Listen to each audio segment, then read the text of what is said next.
The Strait of Hormuz is barely 21 miles wide at its narrowest point, but a staggering percentage of the world's daily oil supply passes through this single waterway, making it the economic jugular of the entire globe. Right now, that jugular is under pressure. Armed Iranian vessels regularly harass commercial shipping, turning a routine transit route into a high-risk zone that requires heavy military cordons just to keep the oil flowing. For decades, the global response to a threat like this followed a predictable script. The United States Navy would arrive to secure the waters, and a unified coalition of European allies would instantly fall in right beside them. But that script is breaking down. While the U.S. is currently deploying an armada to physically escort vulnerable tankers through the strait, its closest traditional allies in Europe are explicitly choosing to stay out of the water. This hesitation has triggered a diplomatic standoff. The United States is actively exposing this fracture in the Western alliance, openly declaring that the era of relying on American protection without sharing the risk is coming to an end. U.S. officials are not hiding their frustration. Deputy Representative Pete Hegseth recently blasted traditional partners, demanding they spend less time holding conferences in Europe and actually step up to, in his words, get in a boat.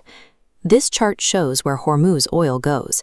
Europe and Asia rely on this choke point for energy survival, far more than the U.S., yet these nations let the American military assume the kinetic risk to protect their shipments. The traditional allies have offered a response. The UK and France issued a joint statement outlining their intent to lead a multinational coalition to eventually reopen the strait. But buried in their proposal is a caveat.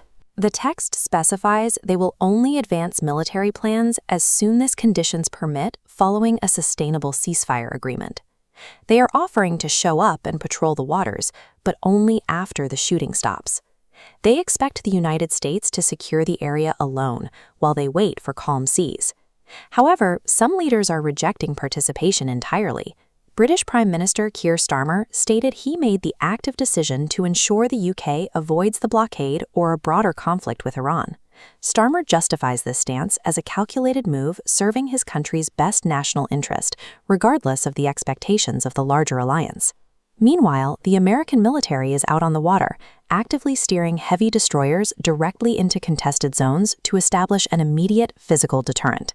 The United States is demanding that global security function as a two-way street, while allies are treating the U.S. Navy like a one-way provision of services. When a vital choke point is threatened by hostile actors, decades of signed treaties and diplomatic rhetoric fall apart the moment partner nations refuse to physically put their own sailors at risk. This specific naval standoff in the Middle East is the culmination of a larger ideological shift in American foreign policy that gained serious traction during the Trump administration. It's the exact same friction point that led the U.S. to forcefully demand NATO members radically increase their own defense budgets, warning them they could no longer expect Washington to underwrite their domestic security indefinitely. For nearly 50 years, the global community has largely maintained a status quo with Iran, relying on the U.S. to carry the heavy burden of containment while they manage their economies. The current American doctrine rejects that arrangement. Washington is signaling that true deterrence only works when the entire coalition physically commits resources, ships, and personnel to the front lines.